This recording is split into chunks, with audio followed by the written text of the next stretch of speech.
As I mentioned in my last vlog from Devoke Quarry, I've decided to take some time away from photography. 9 weeks I've done photography of some kind and for some length, either an afternoon or 1 or 2 days. Packed all my camera gear after cleaning it all, packed all my camping gear after cleaning it all, packed all my camping photography clothes, because I do have specific clothes, packed them all away. Excellent, nice, relaxed weekend, no photography. Now, having a cast iron resolve, I was not going to go anywhere. Absolutely not. Get a text from Lynne saying, I know you're not doing any photography, but I'm going to Devoke Water. If you fancy joining me, of course, steel resolve, absolutely not joining you. I went like that, didn't flinch. I can't help myself. So this is 10th week away, and thank you again to Jackie. She'll never see this. So as you can see from the sky, it's devoid of any kind of cloud at all. Small patches of fluffy cloud down in the valley, but this is ideal for what we've come here for tonight. We've come here tonight for the Milky Way, which we are advised is going to be very prominent tonight, and the area we are is a very dark area, devoid of an awful lot of ambient light or light from any cities or towns around. Thanks to Darren Goff for his video on this place. He came here with similar conditions to today with regards to the clouds or lack thereof. We're going to check the apps again a bit later, TPE and the various other stargazing apps. So we believe the Milky Way is going to be over this way, so we can either go to the far side, which is a fair walk if I'm honest. We can go to the middle. For those who've been here will know it juts out slightly. We can go to that side, which I'll show you in a second, up on the brow, but going up there you lose a lot of the boathouse in the water, and you have to be very careful. The widest I've got on a micro 4/3 is the widest I've got in micro 4/3 on my Olympus is 14mm, which is I believe 28 on a full frame. So it's not that wide, and what I don't want to do is get composed and realise that to get the arcing I won't be able to get the foreground, or conversely, if I want foreground I can't get the arcing. I want to shoot horizontally, I don't want to shoot vertically. So the options I have are to go for a vertical shot, either over that way or behind me.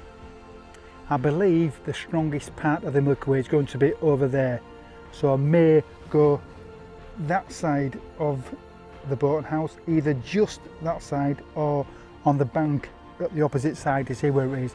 The good thing about a Milky Way, unlike a sunset, it lasts for a good few hours. Probably I think it's about a 2-hour gap, whereas the sunset colour can, as you know, can be gone in a flash. I have shot the Milky Way several times before. I've done okay. The last one wasn't too well. We went to Holy Island, and on arriving at the chosen location, which was the castle, we realised that it was still engulfed in scaffolding, so that didn't go down too well.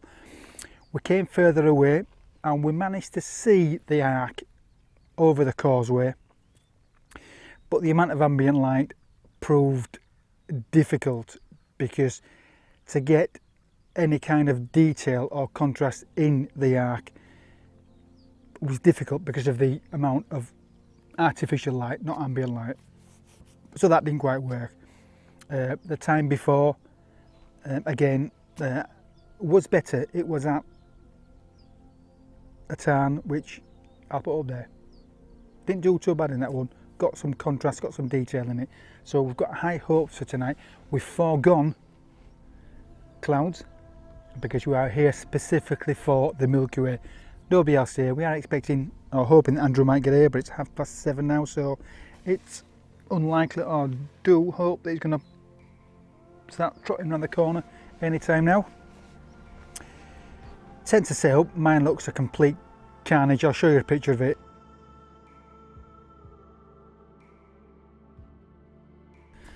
Yeah, so I arrived here.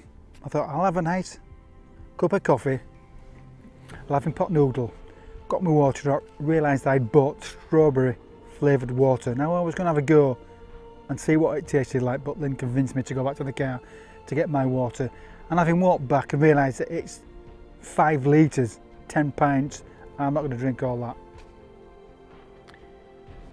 As always, glorious, quiet. Even the cows have gone quiet. So that's the plan for tonight. I brought my Olympus O-MD EM1 Mark II. I've got the 12 to 40 lens, and I've got the 40 to 150 on. I've also got the converter on the 40 to 150. Sun is rising that way, so we've got to work out where we're going to position ourselves. It's probably going to be on the area just to my right, that is to the left of the boathouse. Again, I'll show you in a second where that is. For those who've been here will know where it is. We are hoping for some clouds at sunrise. It's always good to do. It's always good to see. So I'll finish it from there. So sunset is in about an hour.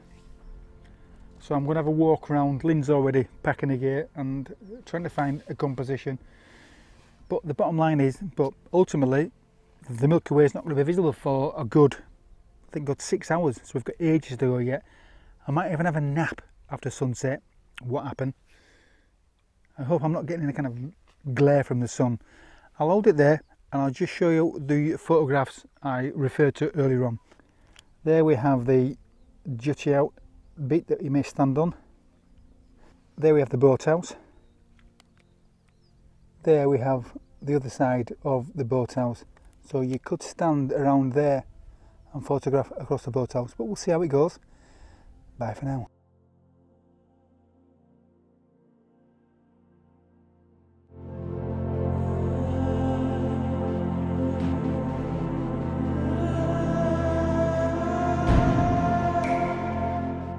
Good morning. Well, it's 5:48 and the sun has officially risen.